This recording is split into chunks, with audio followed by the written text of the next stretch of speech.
Afternoon, VC. All right, just jumping on real quick to do something a little different this afternoon.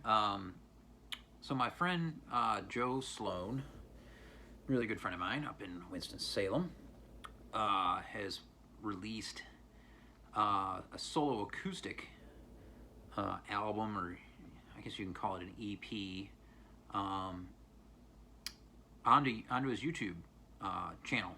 He had done some vinyl community videos in the past. Been kind of dormant lately. He's a busy man, but he has accumulated quite a few records over the last year or so that he needs to get around to showing. The guy finds all kinds of crazy stuff that I've never seen before. More in the early jazz realms, like the early bop, into early hard bop. That's kind of his wheelhouse with the jazz. But he finds 80s stuff and other cool records. But yeah, he posted the album he recorded last year. I hope that maybe one day our paths might cross again is the name of it. And I have it, the burn CD that he gave me, but which has been in the car for a while. Some earworm songs for sure. Searching for a Ground, which is the name of one of the songs, and he doesn't even know Dom or Dom's channel name, Searching for a Thread, which is funny because I told Dom that. He said we should team up.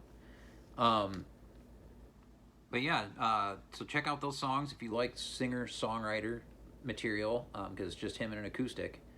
And if you like Neil Young and some of the stuff he's done like that, or anything that's kind of one of Joe's big influences, Neil Young, you might dig it. So I'll leave a link to that. And like I said, some of the songs are earworm songs, just way in my head.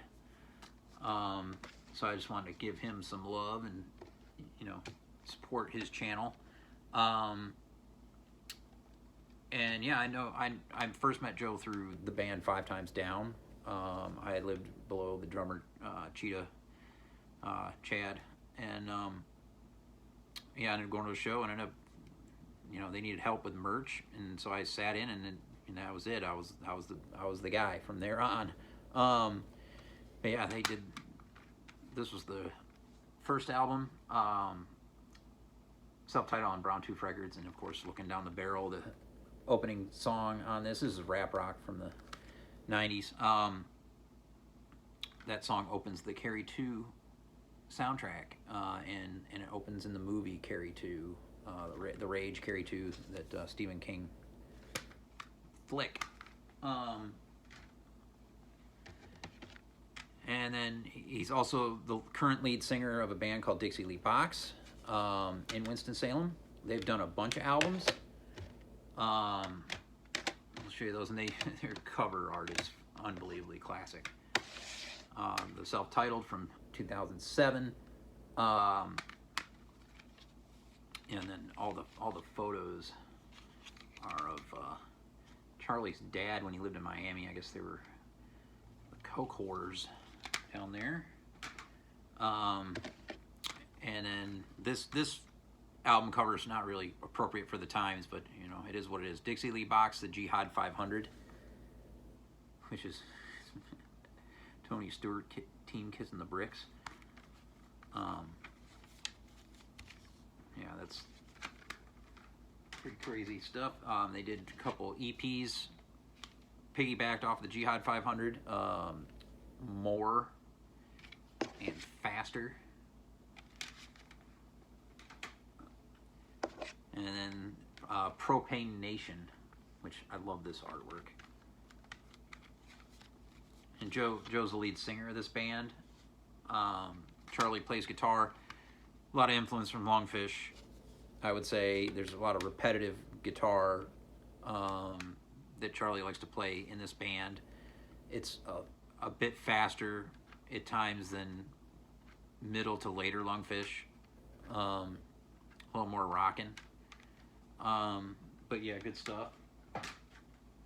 And yeah, he's played drums for me on our band Married Man Band. So yeah, he does it all. I mean, he can sing, play guitar, play bass. He's currently in a band, Helicopter, as well, up in Winston-Salem, which has a sax player, our friend Eddie on bass. I think Joe plays guitar in that band, so he does it all. So yeah, check out the Joe J channel. I'll leave a link. But yeah, I wanted to show a couple records too while I'm here. Let me grab those real quick.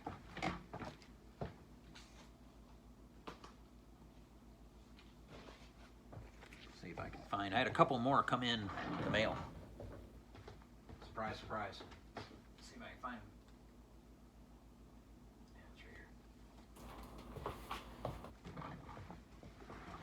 Finally have a copy of this beautiful record. Dollar Brand, Abdullah Ibrahim and Johnny Dayani, Echoes from Africa, on the Enya Inner City label. So this is the US original copy. This is fantastic. And one I've been looking for about six years or so. As soon as I found out Dollar Brand, this was one that I was seeking, and just the first time coming across a copy at Permanent. So out it came from 1979. The bass playing is some of my favorite from Johnny Dayani on this record. The song dedicated to McCoy Tyner, Saud, really good. Of course, Dollar Brand, great pianist. Love the cover art on this too. It's absolutely fantastic. That blue sky is just absolutely gorgeous.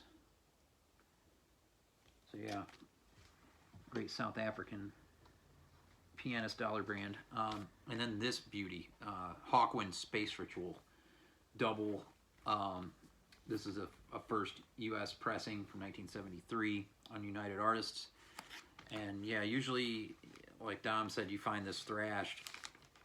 The records are absolutely, they were graded VG+, but they're both just minty as hell. There's no marks, no scratches. Played this yesterday. Plays like brand new. I can't believe it. I was expecting just a VG+, kind of marked up, scratched copy, but this is absolutely gorgeous. Yeah, and it is basically what a Space Ritual would sound like. I mean, I was wondering how they get some of those sounds, what kind of pedals they were using. It sounds like, like a combo of a wah-wah and a phaser or something, or flanger. But yeah, some good riffs. Some of the riffs remind me of Sabbath, of course, from a few years earlier. Yeah, I need to get the other two Hawkwind records that came out before this. That's going to be one of my early year goals or whatever. Yeah, I should be able to find those. We have a convention coming into town, Greg Neal shows. It comes like quarterly, and we got one right off the bat in February here in Charlotte that Art, the NC Vinyl Picker, will be meeting me at, since he loves going to those here. But yeah, I think that's it. Again, I'll leave a link to Joe's channel. Hope you're all well. Peace.